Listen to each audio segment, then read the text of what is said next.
तो इससे पहले वाला वीडियो तक में हम लोग प्रॉपर्टीज़ नंबर 6 तक कर लिए थे। अब जो हम लोग करने वाले हैं प्रॉपर्टीज़ 6 के बाद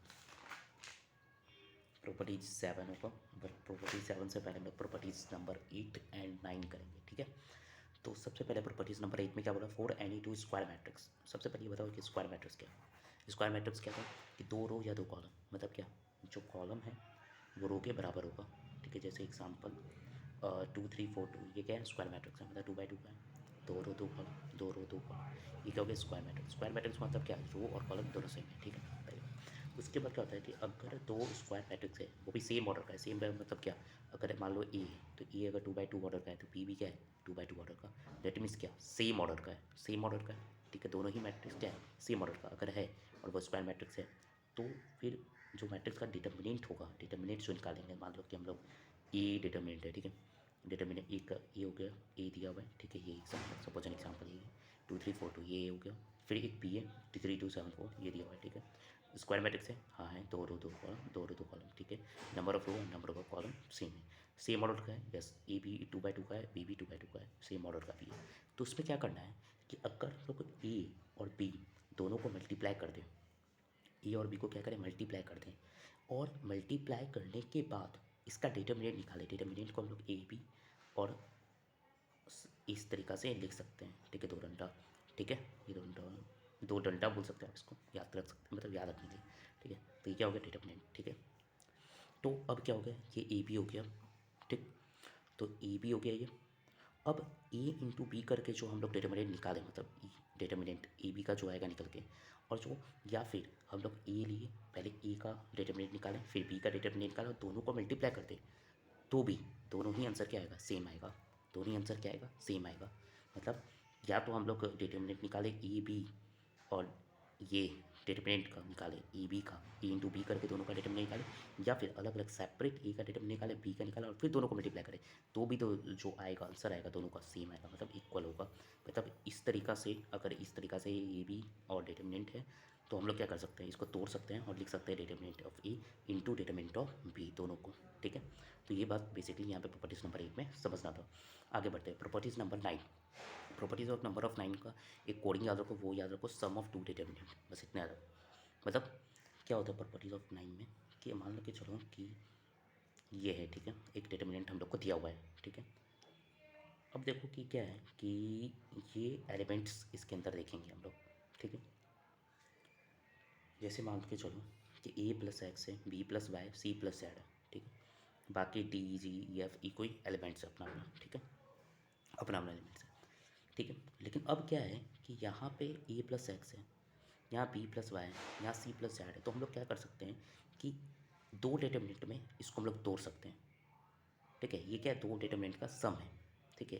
कैसे लिखेंगे, तो हम लोग क्या कर सकते हैं कि जो कॉलम जैसे सिमिलर वैसे ही रखेंगे, खाली हम लोग यहाँ क्या करेंगे, एक्स वाई जेड को लेके एक नया डिटर्मिनेंट बना देंगे हम लोग, ठीक है, और कुछ नहीं करना है। और सम में टूटेगा, ये प्लस में, यहाँ प्लस है तो प्लस में टूट जाएगा। सम ऑफ टू डिटर्मिनेंट याद रखना, नेगेटिव डिटर्मिनेंट ऐसा कुछ नहीं होने वाला है, but sum of two determinant के लिए प्रॉपर्टीज लागू होता है, ठीक है। तो हम लोग ए बी सी और D E F G H आई सेम रखें, प्लस प्लस है तो प्लस लिख लें, एक्स वाई जेड है तो X Y Z D E F G H I लिख लें, और ये दोनों का अब हम लोग क्या करेंगे, डिटर्मिनेंट निकालेंगे, दोनों को जोड़ देंगे, तो हम लोग का क्या हो गया, निकल के आंसर आएगा। जो हम लोग को प्रूफ करना है उसके अकॉर्डिंग हम लोग करेंगे, ठीक है। तो ये जो प्रॉपर्टीज होगा इसी को हम लोग क्या बोलते हैं, सम ऑफ टू डिटर्मिनेंट बोलते हैं, ठीक है। मतलब कहने का मतलब एक बार फिर से हम समझाते हैं, न्यूमेरिकल नंबर लेके समझाते हैं, ठीक है। जैसे मान के चलो कि यहाँ पे है मेरा 400, यहाँ है 400, यहाँ है 600, यहाँ है 800। अब हम लोग को क्या है कि हमको लग रहा है कि यहाँ पे डी एफ जी एच चाहिए, ठीक है, एक नंबर है। अब मान के चलो कि यहाँ पे क्या है, 200 200 200 है नंबर, ठीक है, 200 200 200 है, ठीक है। अब जी एच आई जो है वो मेरा अलग से दिया हुआ है, 100 150 120, चलो ठीक है, जो भी दिया है। लेट सपोज एन एग्जाम्पल मैं दे रहा हूँ। अब मान के चलो कि ये 400 600 एंड 800 है, तो हम लोग क्या कर सकते हैं कि हम लोग क्या जानते हैं कि अगर एक प्रॉपर्टीज़ पढ़ाए थे जिसमें हम क्या पढ़ाते हैं कि अगर दो रो या दो कॉलम आइडेंटिकल हो जाए तो उसका जो डिटर्मिनेंट आएगा वो क्या आता है, जीरो हो जाएगा। वो क्या हो जाएगा, जीरो हो जाएगा डिटर्मिनेंट। और हम लोग को प्रूफ क्या करना पड़ेगा, हो सकता है कि प्रूफ करना पड़े जीरो लेके आना है डिटर्मिनेंट को। तो हम लोग क्या कर सकते हैं कि तो ये जो 400 है, क्या हम इसको 200 प्लस 200 में लिख सकते हैं? क्या जो 600 है क्या इसको हम 200 प्लस 400 में लिख सकते हैं? क्या ये जो डिटर्मिनेंट है क्या हम इसको 800 को क्या हम लोग इसको 200 प्लस 600 में लिख सकते हैं? अब क्या होगा, ये और ये करके अलग डिटर्मिनेंट हो गया, ये तीनों अलग डिटर्मिनेंट हो गया। अब क्या होगा, ये आपका एक डिटर्मिनेंट आएगा जिसमें ये दो कॉलम रो सेम हो जाएगा, ये और ये दोनों सेम हो जाएगा। अब सेम हो जाएगा तो यहाँ डिटर्मिनेंट जीरो हो जाएगा। अब ये जो अलग से बना उसका डिटर्मिनेंट निकाल दो, दोनों को जो छोड़ के जो आंसर आएगा वो आपका आंसर आ गया। तो इस तरीक़े से हम लोग कर सकते हैं, ठीक है। अब इसका आगे एप्लीकेशंस कैसे होगा तो वो हम लोग क्वेश्चन के साथ देखेंगे, लेकिन अब क्वेश्चन से पहले हम लोग बात कर लेते हैं प्रॉपर्टीज़ नंबर 7 का भी, ठीक है। देखो प्रॉपर्टीज़ नंबर 7 जो है वो अभी जितना भी प्रॉपर्टीज़ पढ़े हैं उस सबसे अलग है, इसीलिए इसको लास्ट में रखा। तो देखो इसमें क्या है कि फैक्टर ऑफ डिटर्मिनेंट का बात हो रहा है, फैक्टर ऑफ डिटर्मिनेंट का बात हो रहा है, ठीक है। जैसे एक बार पहले स्टेटमेंट पढ़ते हैं, if at least one element of a determinant is polynomial. Polynomial पता है क्या होता है? पॉलिनोमियल मतलब एक्स माइनस हो गया, या फिर एक्स के फॉर्म में, वाई के फॉर्म में, जेड के फॉर्म में, वो सब क्या है? पॉलिनोमियल ही तो हो गया, ठीक है। तो अगर if at least one element of a determinant अगर पॉलिनोमियल है, ठीक है, तो इन एक्स मान लो एक्स के फॉर्म में, तो रिमेनिंग एलिमेंट अगर कांस्टेंट है देन डिटर्मिनेंट्स बिकम जीरो होगा, डिटर्मिनेंट जो है वो जीरो आ जाएगा when we put X equal to A in it, ठीक है। अगर X equal to A put किए तब। अब एक बात बताओ, X equal to A put किए उसका डिटर्मिनेंट जीरो आ जा रहा है, तो वहाँ पे जो एक्स इक्वल टू ए है ये क्या हो गया? फैक्टर ऑफ डिटर्मिनेंट हो गया। और फैक्टर ऑफ डिटर्मिनेंट को यहाँ लिखने के लिए हम लोग क्या कर सकते हैं, अगर एक्स इक्वल टू ए है तो हम लोग क्या कर सकते हैं, क्या हम लोग ए इधर ला सकते हैं, तो एक्स माइनस ए लिख सकते हैं। तो एक्स माइनस ए क्या हो गया? फैक्टर ऑफ डिटर्मिनेंट बोलेंगे, X minus A is the factor of determinant. अब जैसे सपोज एन एग्जाम्पल लेते हैं,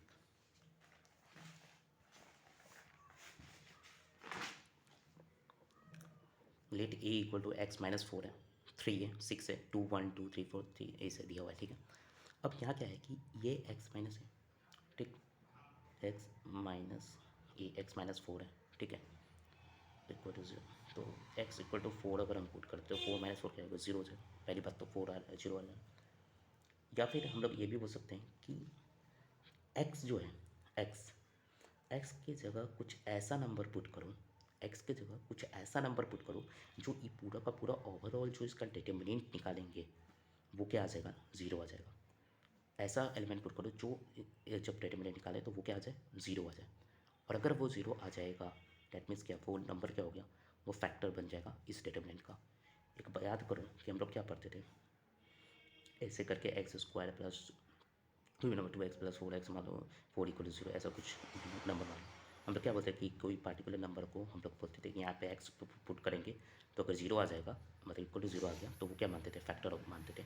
उसी तरीके से डिटर्मिनेंट भी है कि अगर पॉलिनोमियल है, x या y के फॉर्म में लिखा है, x माइनस 4 है, इस तरीके से दिया हुआ है और बोल रहा है कि फैक्टर बताइए, तो समझ जाना है कि यहाँ पे ऐसा नंबर हमको पुट करना होगा कि जो इसका डिटर्मिनेंट है वो जीरो आ जाए, ठीक है। अब आगे क्वेश्चन जब करेंगे तो देखेंगे। फिलहाल अब हम कुछ इंपॉर्टेंट प्रॉपर्टीज़ बता देते हैं कि कौन कौन इंपॉर्टेंट है जो कि बहुत ज़्यादा ध्यान में रखना है। तो पहला तो ये प्रॉपर्टीज़ नंबर 9 ध्यान में रखने वाला बात है, बहुत ज़्यादा ध्यान में रखना है। उसके बाद ये वाला प्रॉपर्टीज़ नंबर 5, ठीक है, जिसमें अनचेंज्ड वाला जो बताया था कि न्यूमेरिकल चेंज नहीं होगा, न्यूमेरिकल नंबर चेंज नहीं हो रहा है बट साइन क्या हो जा रहा है? चेंज हो रहा है, क्योंकि रो आप इंटरचेंज या कॉलम चेंज कर रहे हैं। यहाँ पे क्या कर रहे हैं? किसी पार्टिकुलर रो को या किसी पार्टिकुलर कॉलम को चेंज कर रहे हैं हम लोग, ठीक है। जैसे मान लो रो 1 को रो 2 के साथ रिप्लेस कर दिया, रो 3 के साथ रिप्लेस कर दिया। जैसे इसमें क्या किए, रो 1 को रो 3 के साथ रिप्लेस किए, रो 1 को रो 3 के साथ रिप्लेस किए।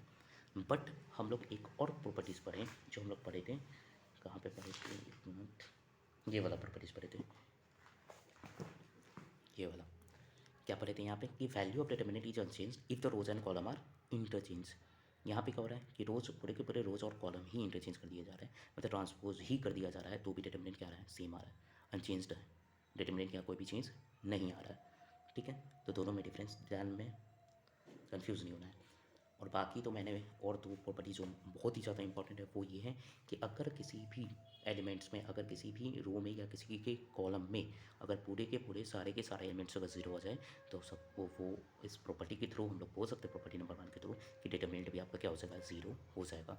और एक जगह मैंने पढ़ा था कि अगर दो डिटर्मिनेंट हैं, मतलब अगर कोई मान लो कि डिटर्मिनेंट है, उसका रो और कॉलम, मतलब दो रो या दो कॉलम अगर आइडेंटिकल है तो भी क्या हो जाएगा, डिटर्मिनेंट जीरो हो जाएगा। आइडेंटिकल का मतलब क्या हो गया कि वहाँ जीरो नहीं होना ज़रूरी है, वहाँ पे क्या है ना, आइडेंटिकल होना ज़रूरी है। आइडेंटिकल का मतलब क्या हो गया कि सेम होना ज़रूरी है। जैसे मान के चलो दो रो सेम हो गया 3 1 4 3 1 4, तो यहाँ पे डिटर्मिनेंट जो आएगा वो जीरो आएगा। डायरेक्टली हम लोग लिख सकते हैं, मतलब अगर हम लोग ऑपरेशंस लगा देते हैं किसी डिटर्मिनेंट के अंदर, अगर ऑपरेशंस लगा दें और अगर हम ऑपरेशंस लगा के ये दिखा दें कि देखिए ये जो दो रो है या दो कॉलम है डिटर्मिनेंट आपका आइडेंटिकल आ गया है, तो हम लोग लिख सकते हैं डिटर्मिनेंट का जो प्रॉपर्टी लगा के दिखा सकते हैं, शो कर सकते हैं, कोई दिक्कत नहीं है। विदाउट एक्सपेंडिंग हम लोगों ने प्रॉपर्टीज़ लगा के इसको सॉल्व कर दिया।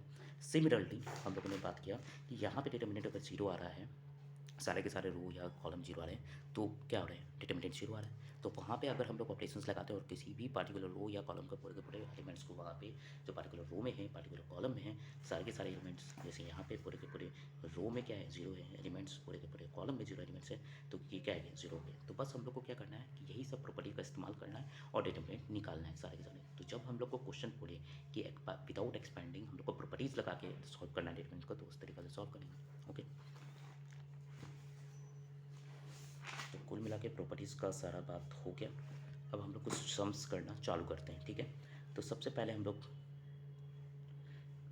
सम्स जो उठाएंगे वो उठाएंगे 3 का सी नंबर, 3 का सी, ठीक है। 3 का सी में क्या करना,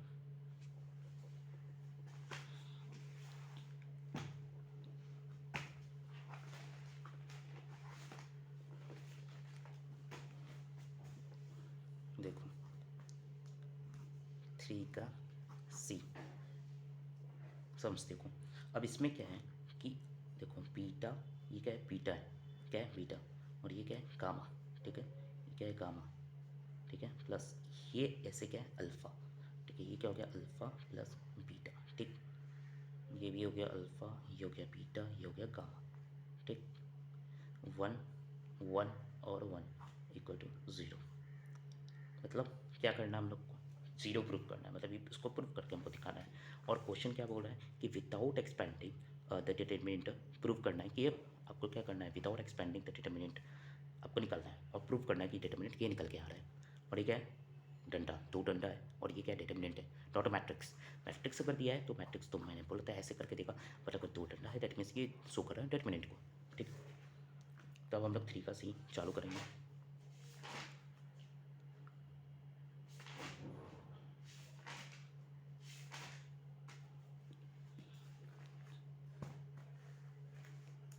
सबसे पहले तो 3 का सी हम लोग क्या बोले थे कि कोई भी ऑपरेशंस लगा सकते हैं। तो बेसिकली देखो ये जो प्रॉपर्टीज़ ऑफ डिटर्मिनेंट का सम्स होगा, इसमें क्या करना पड़ेगा पता है, खुद से प्रैक्टिस करना पड़ेगा। विदाउट प्रैक्टिस पॉसिबल नहीं है कि बना पाए। और बेसिकली कॉलम को और रो को कैसे क्या ऑपरेशंस लगाना है उसको समझना होगा। तो जैसे देखो कि यहाँ पे क्या है, 1 1 1 है। एक बात बताओ, यहाँ 1 1 1 है, अगर हम एक ये पूरा का पूरा 1 1 है, अगर हम किसी भी यहाँ पे किसी भी, अगर हम लोग किसी भी तरीक़ा से अगर पार्टिकुलर कॉलम को, क्योंकि मैंने क्या बोला था कि पार्टिकुलर दो कॉलम या पार्टिकुलर दो रो अगर सेम हो जाए तो क्या हो जाएगा, डिटर्मिनेंट जीरो आ जाएगा ऑटोमेटिकली। बट यहाँ क्या है कि कॉलम सेम है, कॉलम सेम है एक पार्टिकुलर, हम लोग को बस एक आइडेंटिकल करना है, तो एक हम लोग को और कॉलम निकालना पड़ेगा जहाँ पे पूरा का पूरा कॉलम का जो एलिमेंट्स है वो भी वन आ जाए, तो भी हम लोग का क्या, तो क्या हो जाएगा, डिटर्मिनेंट जीरो हो जाएगा। हम लोगों ने प्रॉपर्टीज़ पढ़ाया था, मैंने क्या प्रॉपर्टीज़ पढ़ाया था कि अगर दो आइडेंटिकल है तो वो क्या हो जाएगा, दो अगर आइडेंटिकल रोज है या दो आइडेंटिकल कॉलम है तो वहाँ जो डिटर्मिनेंट निकल के आएगा वो क्या हो जाएगा, जीरो हो जाएगा। तो सिमिलरली अब हम लोग को क्या करना है, तो एक काम करते हैं, देखो कि पार्टिकुलर कॉलम या रो को हम क्या प्लस माइनस कर सकते हैं, किसी भी तरीक़ा से बना सकता है क्या, देखो बताता हूँ कैसे करना है। तो सबसे पहले एक काम करते हैं, कॉलम में जो भी ऑपरेशन लगाना होगा कॉलम ही लगाना पड़ेगा, क्योंकि कॉलम को ही वन करना है। तो हम लोग क्या कर सकते हैं, कॉलम जैसे मतलब C'1 जो भी चेंज करना है तो चेंज कहाँ हो रहा है, कॉलम नंबर 1 में चेंज कर रहे हैं, ठीक है। इसमें कोई भी नहीं करना है, ये सब में नहीं, हम लोग जो चेंज कर रहे हैं जिस भी एलिमेंट को, तो वो हम लोग इक्वल टू से पहले लिख रहे हैं। तो यहाँ क्या हो जाएगा, कॉलम 1 प्लस कॉलम 2 कर देंगे, ठीक है, कॉलम 1 प्लस कॉलम 2, ठीक। तो कॉलम 1 प्लस कॉलम 2 कर रहे हैं, डेट मीन्स क्या, ये क्या हो जाएगा, पूरा ऐड हो जाएगा, ये क्या हुआ, पूरा ऐड हो जाएगा, ये क्या है, पूरा ऐड हो जाएगा। तो कर देते हैं, तो alpha plus beta plus gamma, फिर alpha plus beta plus gamma, फिर alpha plus beta plus gamma, कोई दिक्कत। उसके बाद क्या होगा, ये सेम रहेगा, यही बात मैंने बताया, यहीं पे जनरली गलती करते हैं सब, ठीक है। तो अब हम लोग को क्या करना है, एक बात बताओ कि क्या हम लोग, मैंने बताया था कि कोई के एलिमेंट से मल्टीप्लाई करते हैं, या फिर ऐसा बताया था कि के एलिमेंट्स कर रहे हैं, या फिर कोई पार्टिकुलर, या फिर ऐसे सोचो कि क्या कोई रो में या कोई कॉलम में अगर सिमिलर एलिमेंट है तो क्या हम उसको कॉमन ले सकते हैं। सोचो सोचो, क्या हम कॉलम ले सकते हैं क्या कॉमन, तो ले सकते हैं। तो हाँ, यहाँ पे पार्टिकुलर कॉलम में देखो कि alpha plus beta plus gamma क्या आ रहा है, सेम आ रहा है, तीनों के तीनों एलिमेंट जो हैं ये पार्टिकुलर रो के, मतलब कॉलम के, सॉरी कॉलम कॉलम 1 के, ये क्या है, सेम है। तो एक काम करो, alpha plus beta plus gamma इसको निकाल लो बाहर, और इसमें क्या आ जाएगा, 1 1 1, यही आ जाएगा ना, 1 1 1। और जो भी एलिमेंट होंगे अगर हम इसमें कॉलम से ले रहे हैं तो ये पार्टिकुलर खाली कॉलम से ही मल्टीप्लाई हुआ होगा, और कॉलम से ही निकाल रहे हैं तो इसीलिए ये पार्टिकुलर कॉलम ही खाली वन होगा, बाकी अल्फ़ा बीटा गामा सेम रखेंगे, ठीक है। अब देखो क्या हो रहा है कि ये दो कॉलम सेम आ गया, तो हम लोग क्या देख रहे हैं कि कॉलम 1 कॉलम 2 के सेम है, hence both column 1 and column 2 are identical. क्या हो गया, आइडेंटिकल हो गया, कॉलम 1 और कॉलम 2 क्या हो गया, आइडेंटिकल हो गया, और कॉलम 1 और कॉलम 2 आइडेंटिकल हो गया, डेट मीन्स क्या हो गया,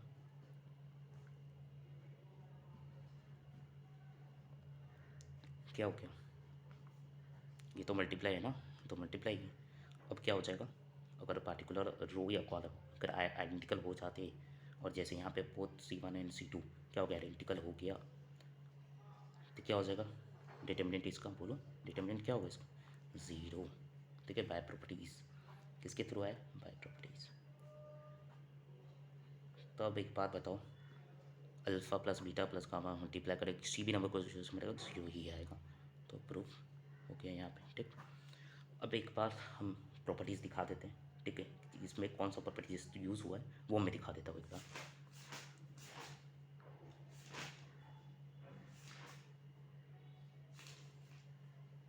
ये देखो, properties number 3, value of determinant is zero if two rows या दो कॉलम आइडेंटिकल है, जैसे 3 1 4 ठीक है, यहाँ पे रो था, वहाँ पे एग्जाम्पल है, मतलब कॉलम है, ठीक है, क्लियर। तो यहाँ पे क्या था, कॉलम, कॉलम था 1 1 1, ये तो आ गया, तो प्रॉपर्टीज़ नंबर कौन था, 3, याद रहे इसीलिए मैंने लिख दिया प्रॉपर्टीज़ 3, वैसे एग्जाम में प्रॉपर्टीज़ लिख के आना है, नंबर लिख के नहीं आना है, ठीक है, क्लियरिटी, ठीक है। अब इसी तरीक़े से आके हम एक दो 3 4 क्वेश्चन 5 क्वेश्चन करवाएंगे, हम सॉल्व करवा देंगे, समझा देंगे, और कुछ क्वेश्चन होमवर्क से खुद से प्रैक्टिस करना है, ठीक है।